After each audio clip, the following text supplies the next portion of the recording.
MR constructions వాళ్ళు గుంటూరుకు 3 వైపులా 3 మంచి అపార్ట్మెంట్స్ నిర్మిస్తున్నారు. లాంలో రాధాకృష్ణ, గుజ్జనగూడలో యువి అర్బనైట్, తెనాలి రోడ్ లో కేవీ రెసిడెన్సీ. ఎంఆర్ కన్స్ట్రక్షన్స్ మీ ఇంటిని అందంగా నిర్మిస్తాం. కానీ తమకు అర్థం కాదన్నట్టు నిజంగానే కక్ష సాధింపు చర్యలకు పాల్పడే ఆలోచననే ఈ రాష్ట్ర ప్రభుత్వానికి ఉండి ఉంటే ఈరోజు అక్కడ కూర్చొని అక్కడ నించొని నోటికొచ్చింది మాట్లాడే అవకాశం ఉండకపోతుండే. చెంచల్గూడనో చెర్లపల్లిలో మమ్మల్ని ఎక్కడైతే పెట్టినరో డిటెన్షన్ సెల్లో ఎవరిని కలవకుండా నిర్బంధించినరో అక్కడనే మీరుండేటోళ్ళు. కానీ మా ప్రభుత్వం 15 నెలల్లో ఎవరి మీద కూడా కక్షా సాధింపు చర్యలకు పాల్పడలేదు. అధ్యక్ష, డ్రోన్ ఎగరేసిందని, డ్రోన్ ఎగరేస్తే ఎవరైనా అనుమతి తీసుకోకుండా ఒక డ్రోన్ ఎగరేస్తే ఆ డ్రోన్కు 500 రూపాయలు ఫైన్ వేస్తారు అధ్యక్ష. కానీ పార్లమెంట్ సభ్యుడిగా, కాంగ్రెస్ పార్టీ వర్కింగ్ ప్రెసిడెంట్గా నన్ను అరెస్టు చేసి జైలుకు పంపించి మామూలుగా దానికి 500 రూపాయల ఫైన్ ఉంటే బిలో 7 years ఉంటే రిమాండ్కే పంపరు, పోలీస్ స్టేషన్ బెయిల్ ఇవ్వాలి. కానీ అధికారాన్ని అడ్డం పెట్టుకొని అన్ని రకాల వ్యవస్థల మీద ప్రభావితం చేసి చెర్లపల్లి జైలుకు పంపించి నక్సలైట్లు, ఐఎస్ఐ తీవ్రవాదులు ఉండే డిటెన్షన్ సెల్లో ఒక కాంపౌండ్లో ఏ ఒక్క ఖైదీని లేకుండా 7 ఫీట్ల బై 12 ఫీట్లు ఉంటే అందులో 3.5 ఫీట్లు పండుకోవడానికి దిమ్మె ఉంటుంది, ఒక చిన్న బాత్రూమ్ ఉంటుంది అధ్యక్ష. 16 రోజులు డిటెన్షన్ సెల్లో ఒక్క మనిషిని చూడకుండా నన్ను నిర్బంధించిన ఆ కోపాన్ని దిగమింగుకొని రాష్ట్ర ప్రయోజనాల కోసం ఈరోజు పనిచేస్తున్నా అధ్యక్ష. రాత్రిపూట పడుకోవడానికి లైట్ బంద్ చేయకుండా ట్యూబ్ లైట్లు ఆన్లో పెడితే అది ఓపెన్ ఎయిర్ జైలు.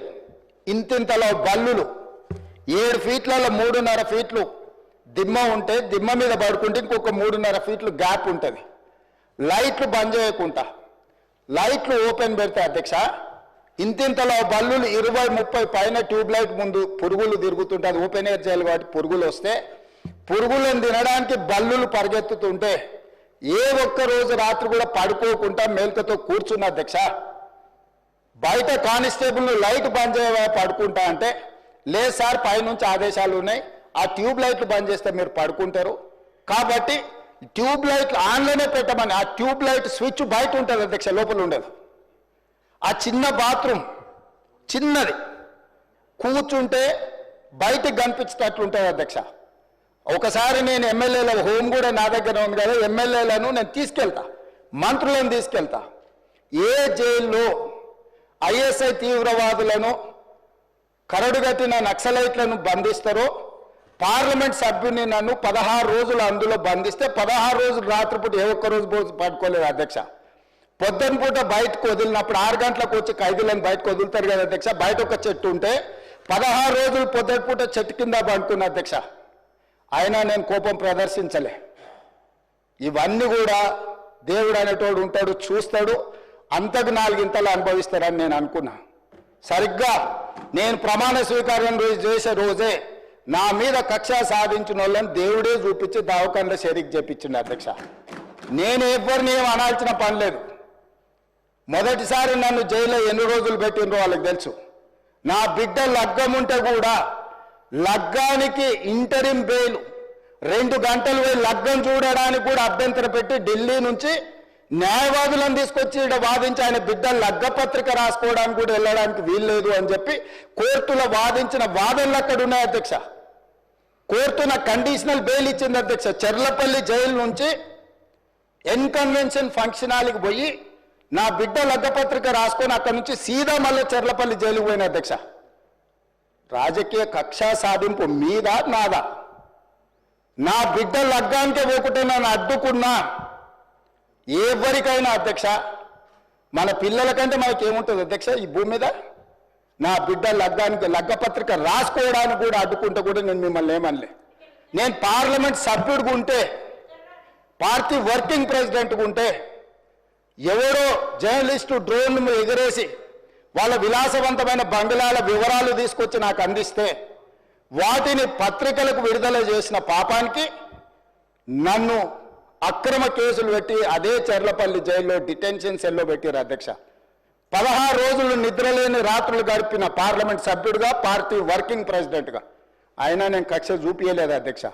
నిజంగానే నేను కక్ష చూపించదలుచుకుంటే మీ కుటుంబంలో ఒక్కరు కూడా బయట ఉండరు అధ్యక్ష. అందరు చెర్లపల్లినే నేను ఎలా ఎన్నికల ముందు చెప్పినట్టు మీకు డబుల్ బెడ్రూమ్ ఇల్లు మీరు పేదలకు కట్టియలే, మీ గ్యారంటీ కట్టిస్తే మీ కుటుంబానికి డబుల్ బెడ్రూమ్ ఇల్లు అని చెప్పుంటే అధ్యక్ష. ఎన్నికల హామీలు అమలు చేయలేదంటుంది కదా అధ్యక్ష. ఎన్నికలప్పుడు ఈ హామీ కూడా ఇచ్చిన. ఆ కుటుంబానికి చెర్లపల్లి జైల్లో డబుల్ బెడ్రూమ్ కట్టిస్తా, కొడుకు కోడలు అల్లుడు బిడ్డ ఉంటే వేరే వేరే ఎందుకుంటారు, అందరినీ కలిసి ఒకటే దగ్గర ఉండేటట్టు కట్టిస్తాను. కానీ ఆ హామీ కూడా నేను అమలు చేయలే. ఎందుకంటే నేను విఘ్నత ప్రదర్శించాలనుకున్నా. ఈ అధికారం ప్రజలు ఇచ్చింది ప్రజల సంక్షేమం కోసం, తెలంగాణ రాష్ట్ర అభివృద్ధి కోసం, పారదర్శకమైన పరిపాలన అందించడం కోసం నాకు అధికారం ఇచ్చిండ్రు. ప్రజలు ఇంత పెద్ద అధికారాన్ని, ఇంత పెద్ద బాధ్యతను ఈ వయసులో నాకు అప్పచెప్పింది నా కోపం కోసమో, లేకపోతే నన్ను నా పట్ల వాళ్ళు వ్యవహరించిన విధంగానే వాళ్ళ పట్ల నేను వ్యవహరించడానికి ప్రజలు నాకు అధికారం ఇవ్వలేదని విచక్షణను ఉపయోగించి ఈరోజు కూడా వాళ్ళ మీద ఇంతవరకు అక్రమ కేసులు పెట్టలేదు అధ్యక్ష. కానీ సొంత పార్టీ ఆఫీసులో కూలీ మనుషులను తెప్పించి రికార్డ్ చేయించి పచ్చి బూతులు మీరు తిట్టిస్తే కూడా చెంపలు వలగొట్టేంత శక్తి ఉన్న సంవయనంతో ఊరుకున్న అధ్యక్ష. ఎవరైనా బజార్లో ఏదైనా మాట్లాడితే మాట్లాడిన దాన్ని కూడా సెన్సర్ చేస్తాం. బూతులు మాట్లాడినప్పుడు ఒక బీప్ పెడతాం అధ్యక్ష, టెలికాస్ట్ చేయొద్దని. కూలీ పైసలు ఇచ్చి కిరాయి మనుషులను పెట్టించి మీరు పచ్చి బూతులు మాట్లాడిచ్చినా నేను ఏమాత్రం కూడా కక్ష సాధింపు చర్యలకు పాల్పడలేదు అధ్యక్ష. కాబట్టి ఈరోజు మేమేదో కక్షా చర్యలకు పాల్పడుతున్నట్టు, మేము కక్షా చర్యలకే పాల్పడితే ముఖ్యమంత్రికి ఉన్న విశేషమైన అధికారాలతో మీరు ఒక్కరైనా బయట ఉండేటోళ్ళ. ఈరోజు తెలంగాణ సమాజం అన్నిటిని గమనిస్తుంది. ఎక్కడికి వెళ్ళానని అడుగుతుంది, ఇంకెన్ని రోజులు బయట వదిలేస్తావని తీసి లోపలే. అసలు నువ్వు లోపలేస్తావనే కదా నీకు ముఖ్యమంత్రి పదవి చేసింది, నువ్వెందుకు ఇట్లా సమయం పాటిస్తున్నావు లోపలేయమంటే కూడా నేను ఏ రోజు కూడా అటువైపు పోయలేదు అధ్యక్ష. అదేవిధంగా ధనిక రాష్ట్రం, మేము హామీలను అమలు చేసినాం. ఇక మేము సత్యహరిచంద్రుడు కూడా మమ్మల్ని చూసే నేర్చుకోవాలి, ఆయన కూడా మమ్మల్ని ఆదర్శంగా తీసుకోవాలి. ఇట్లాంటి మాటలు మాట్లాడుతుంటే పర్వాలేదు, వాళ్ళ గొప్పతనాలు వాళ్ళు చెప్పుకుంటే నా ఇప్పు నువ్వు గోకు, నీ ఇప్పు నేను గోకుతా అనే పాలసీలో వాళ్ళ గురించి వాళ్ళు గొప్పలు చెప్పుకుంటా అంటే నాకు అభ్యంతరం లేదు. కానీ ఒకటి రెండు విషయాలు, తెలంగాణ సమాజం వ్యవసాయ కూలీలు, వ్యవసాయ రైతులు, వ్యవసాయం మీదనే ఆధారపడ్డ ప్రజలు తెలంగాణలో దాదాపుగా 70% ఉన్నారు. 2014 ఎన్నికలలో ఘనత వహించిన చంద్రశేఖరరావు గారు రైతులకు ఇచ్చిన హామీ ₹1,00,000 రుణమాఫీ చేస్తా అని అధ్యక్ష. ఎన్నికలయ్యి అధికారంలోకి వచ్చిన తర్వాత ఏకదాటిగా ₹1,00,000 మేము రుణమాఫీ చెయ్యము, 4 విడతలుగా చేస్తామన్నారు అధ్యక్ష. ప్రతి సంవత్సరం మేము 25,000 4 విడతలే చేస్తామన్నారు. వీళ్ళు మొదటి 5 సంవత్సరాలు 2014 నుంచి 2018 వరకు ఎన్నికల వరకు వీళ్ళు చేసిన రుణమాఫీ ₹16,143 కోట్ల అధ్యక్ష. ఇందులో 4 విడతలుగా వీళ్ళు రుణమాఫీ చేసినందుకు, 4 సంవత్సరాలు వాయిదాల మీద చేసినందుకు దాదాపుగా మిత్తి కింద ₹2,630 కోట్ల పోయింది అధ్యక్ష. నికరంగా మిగిలింది వీళ్ళు చేసింది మొదటి 5 సంవత్సరాలలో ₹13,514 కోట్ల అధ్యక్ష. మొదటి విడత 5 సంవత్సరాలు కలిపి వారు చేసిన రుణమాఫీ. రెండవ విడత మళ్ళీ చెప్పింది అధ్యక్ష, మొదటిసారి చేయలేకపోయినాం, రెండవసారి గ్యారెంటీగా చేస్తాం, ఈసారి మమ్మల్ని నమ్మండి అన్నారు. సరే, ప్రజలు తెలంగాణ వాళ్ళు మంచోళ్ళు, మొదటిసారి పాపం కొత్తగా వచ్చిన రాష్ట్రం ఇప్పుడిప్పుడే సంసారం మొదలు పెట్టారు, రెండోసారైనా ఇచ్చిన మాట నిలబెట్టుకుంటారు కదా, మొదటిసారి చేసిన తప్పు చేయరని ప్రజలు రెండోసారి కూడా వాళ్ళని కనుకరించారు, వాళ్ళకి అధికారం ఇచ్చింది అధ్యక్ష. రెండోసారి ఏం చేసింది అధ్యక్ష, మొదటిసారైనా 4 సంవత్సరాలు ప్రతి సంవత్సరం కొంత 4 సంవత్సరాలు ఇచ్చింది అధ్యక్ష. రెండవసారి 4 సంవత్సరాలు ₹1 ఇవ్వాలి అధ్యక్ష. ఆఖరి సంవత్సరంలో వాళ్ళు చేసిన రుణమాఫీ ఎంత అంటే 21,35,557 మంది రైతులు అధ్యక్ష. రైతుల నెంబర్ మళ్ళొకసారి వినండి అధ్యక్ష. 21,35,557 మంది రైతు కుటుంబాలకు 11,909 కోట్ల రూపాయలు రుణమాఫీ చేసిండ్రు అధ్యక్ష. ఎప్పుడు? 4వ సంవత్సరంలో.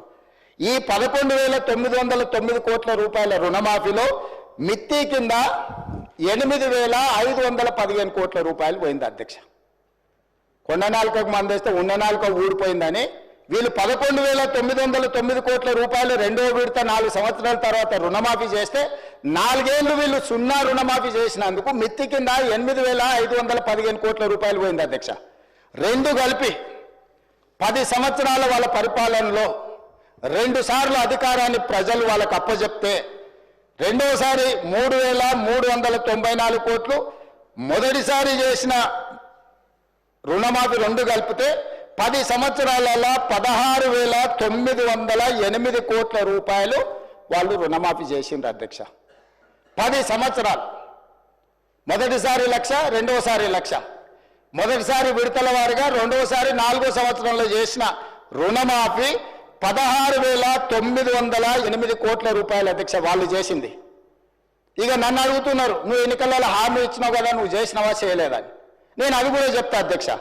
25,35,964 మంది రైతులకు 20,617 కోట్ల రూపాయలు నేను రుణమాఫీ చేసిన అధ్యక్ష. 10 నెలలు తిరిగే లోపల 10 ఏళ్లలో ఆనాటి చంద్రశేఖరరావు గారు చేసిన రుణమాఫీ 16,908 కోట్ల రూపాయలు అయితే 10 నెలలు తిరగక ముందే 25,35,964 మంది రైతులకు 20,617 కోట్ల రూపాయలు రుణమాఫీ నేను చేసిన అధ్యక్ష. 2 లక్షల వరకు ప్రతి రైతుకు రుణమాఫీ చేసింది నేను.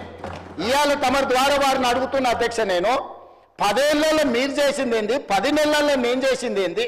ఇప్పటికైనా మీ ఆలోచన విధానంలో మార్పు రాకపోతే, ప్రజలు శిక్షించినా, ప్రజలు ఉరిదీసినా మీ ఆలోచన విధానంలో మీకు మార్పు రాలేదు అధ్యక్ష.